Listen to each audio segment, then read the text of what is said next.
beloveds and friends. Welcome back to my channel. Today I wanted to make a quick video answering a question that I receive quite a bit, and it showed up in my inbox yesterday.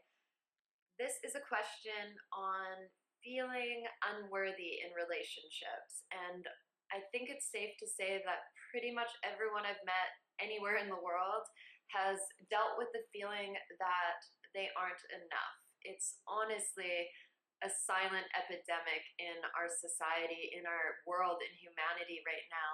The feeling of inadequacy, like we are somehow defective as a human and that everyone else has it figured out, but for some reason we don't. When in actuality, no one is more deserving and no one is better or more worthy than anyone else. It doesn't matter what your career is, where you were born, or anything outside of yourself that makes you more worthy than anyone else. It's all coming back to self-love. And once you build this love of self and knowing of who you are, then you can show up fully. So I'll read this question. Let me find it. How can someone deal with feeling like someone else is out of their league? I'm 25 and I've just met a 45-year-old doctor who seems great. I just feel less than him. I've never gone to college and I've never even really had a serious job. I've always just been a single mom. Not sure how to feel. Just want to point out there as well that just being a single mom is actually pretty admirable. That's not a small thing to do. So for me personally, and I'm just going to be totally open with you guys because I always am on here, I had feelings of not being enough when I was younger because I grew up in not the nicest areas. I had we moved around a lot, but I lived in some rough areas and environments where my first partners were drug dealers and they were in gangs and they were in and out of jail. Which is fine, not fine, but it's not something that I judge anyone on. I never judge someone on their occupation. I used to be an exotic dancer trying to make a better life for myself. I don't judge anyone, just making that clear on an occupation. But the issue with that was they were raised in environments where treating women with disrespect and belittling them and putting them down and also abusing them emotionally and physically was actually the norm. So for me, my first few partners were very abusive and toxic relationships. And that's also kind of what I was used to at the time. So when I left Canada and became an empowered woman and fell in love with myself and traveled the world, I obviously brought in much better quality men. And at first, because I wasn't used to this, I had those feelings of, do I deserve to be treated like a queen? He's doing all these things for me. Do I deserve that? And am I worthy of a love this beautiful and unconditional, because I never experienced it before? I had to sit with myself and deal with a lot of the feelings that were coming up whenever I would meet someone that I was interested in. I remember one time I was driving to a date with someone that I was seeing, and he was amazing. He was a gentleman and he worked as a successful actor. Because of this, I had a lot of doubts, and I remember driving there and I just thought, I had that thought come up, am I not worthy or am I not enough for him? And then quickly I thought, if I'm not enough for him, who is?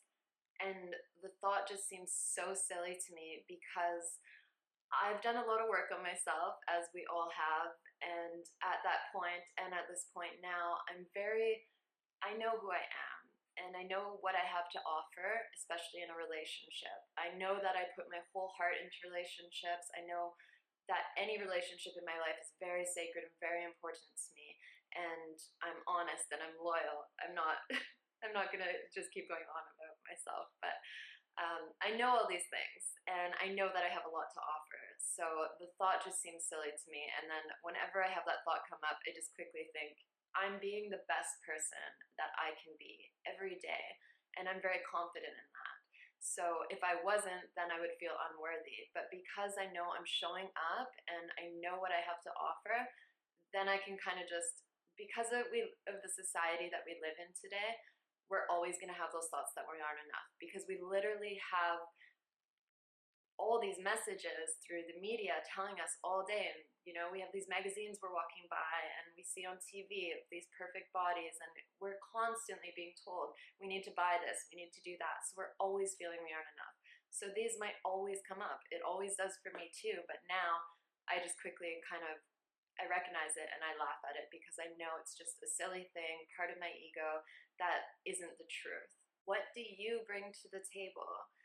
What qualities do you have to offer? What characteristics? I would write them all down if you've never asked yourself that before. Okay, you don't have a college degree. What? But you're a mother, you're a single mom. How did that shape your character? How did that open you up and expand you into being able to love more and to give more? And how did that make you more responsible? And how did that make you show up more? These are the things that measure your character, not your job title or how many years you went to school or even the number in your bank account. I'm more interested in, what did you go through in your childhood? What have you been through in your life? What have you thrived through? How did you overcome these obstacles? How did you heal?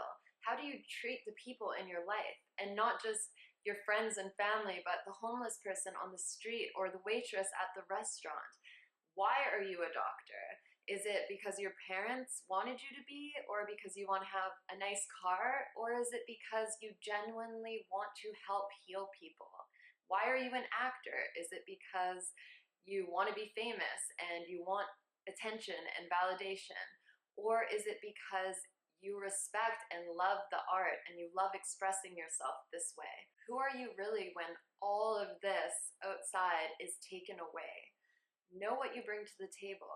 And if you write it down and you don't feel like you have a lot to bring to the table, you're not confident in that, then my best suggestion is you shouldn't be going on a date with someone else. You should be going on a date with yourself. Fall in love with yourself. Know exactly who you are, so that when you do show up and you are ready to be with someone else, you're showing up whole. Because when you show up feeling unworthy and like you're not enough, then you're going to attach onto the other person because you feel that you need them to make you whole. When in actuality, you are perfect and whole and beautiful on your own. Self-love always has to come first, so spend that time on your own. Figure out what parts of your life that you need to work on, and then begin working on them, and feel complete before you show up with someone else. Nerves are going to always come up, of course, but it's more a feeling of, this person has all these things that I am lacking. So then, of course, we're looking for them. When I was younger, an example of this is my masculine side was very undeveloped. So I would date very masculine men, and this often it was a big imbalance, of course, but I had to work on using my voice. That was really it's been the biggest thing in my life. I could never speak like this before, just even a few years ago, but I would date very outspoken, loud, and masculine men who would always speak for me and make my phone calls for me, and I would never have to be the one to talk. So I got very reliant on them because they were my voice. This is just an example, but subconsciously, we do look for people to complete us in that way. And the truth is, we can develop these skills and characteristics on our own first, so that we're not looking for it outside of ourselves. I hope that helps anyone who's having these feelings come up in relationships. And just know you are completely worthy. No one is more worthy than you, and your character and who you are is what's most important. And if you end up in a relationship with someone who's judging you on these outside factors, that's probably not someone you want in your life anyways. Many blessings, everyone. If you have any questions, send them in to me. I love answering them and creating these videos and helping as much as I can. So I hope this will help someone who ended up here watching this. Lots of love, and hit the subscribe button for more videos like this.